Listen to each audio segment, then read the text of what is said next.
अस्सलाम वालेकुम वीवर्स, ये जो आप देख रहे हैं आलू गोश्त, अभी हम बनाते हैं आलू गोश्त। तो आइए, ये मेरे पास 1 किलो गोश्त है। ये मैंने फ्रीज़ किया हुआ था, अभी निकाला है, धो के फ्रीज़ कर लिया था। इसमें मैंने तकरीबन 1.5 गिलास पानी है। ये पानी मैंने इसलिए डाला है कि गोश्त में अगर हम पानी अभी डाल के उसका खुश्क नहीं करेंगे तो उसका अरोमा कभी भी ख़त्म नहीं हो सकता, आखिर तक उसकी स्मेल जाएगी।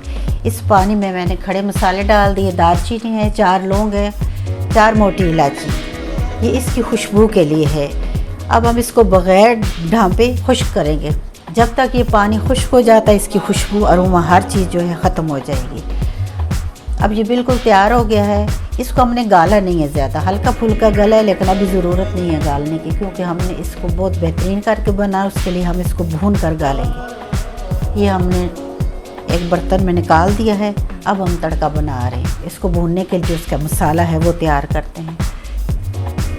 2 मैंने मीडियम साइज़ के प्याज लिए हैं, उनको मैंने चॉप कर लिया है।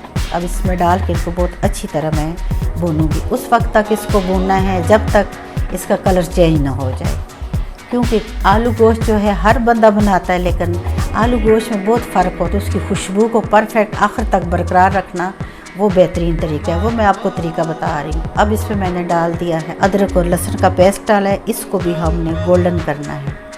प्याज को गोल्डन करने के बाद जब इसको डाला है तो इसकी खुशबू जो है थोड़ी देर तक रहती है। जब हम गोश्त डालेंगे तो फिर हमारा ये बेहतरीन इसका तरीका जो है ये इसके बाद हम गोश्त, अब ये गोल्डन हो गया। जो गोश्त हमने जिसका पानी हमने खुश्क किया, उसे हमने गाला नहीं है, सिर्फ पानी खुश्क किया। अब उसको हम इसमें डाल के भूनेंगे। मसाले को इतनी देर हम भूनेंगे कि बिल्कुल मलाई की तरह के साथ यकजान हो जाए। उसमें ज़रा गुंजाइश नहीं छोड़ेंगे कि वो कुछ देर बाकी रहे। अभी आप देख रहे हैं गोश्त का कलर कितना खूबसूरत हो गया, गोल्डन हो गया। अब हम इसमें अपने ये मसाले डालते हैं।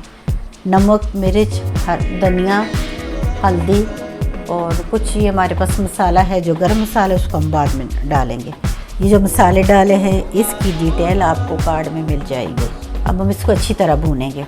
इसका जब तक कलर चेंज नहीं हो रहा, मज़ीद इसको हमने और भूनना है। कलर इसका मज़ीद चेंज करेंगे।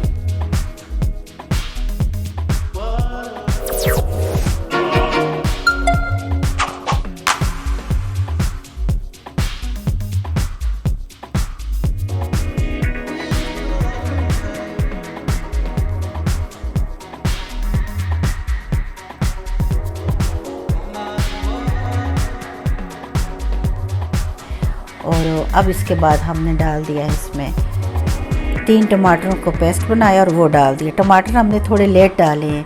टमाटरों के लेट डालने से ये है कि गोश्त अच्छी तरह जो है वो भून गया, तो उसका हमें समझ आ जाती है कि गोश्त अगर टमाटर पहले डाल देते तो ज़रा हम थोड़ी देर उसको भूनते, ज़्यादा देर हम भून ना सकते।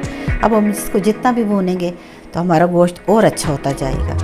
नाज़रीन, आपको मेरी वीडियो पसंद आए तो उससे शेयर करें और मुझे कमेंट्स में बताइएगा। ये आप देख रहे हैं कि गोश्त भून रहा है, अब तकरीबन भून चुका है। अब आलू डाल रहे हैं। आलू को हम ज़्यादा देर नहीं भूनेंगे, क्योंकि गोश्त को हमने अभी फुल हमने नरम नहीं किया, वो ज़्यादा सॉफ्ट अभी नहीं हुआ। इसलिए हम आलूओं को 2 या 3 मिनट भूनने के बाद हम इसको कुकर लगा देंगे। इसमें हम 2 से 2.5 गिलास पानी डाल दिए। अब इसको कुकर लगा देंगे। नाज़रीन, आपके प्यारे प्यारे कमेंट से हमें हौसला मिलता है। ज़रूर अपने कमेंट से मुझे आगाह कीजिए। मुझे बहुत अच्छा लगता है जब मैं आपके कमेंट्स पढ़ती हूँ।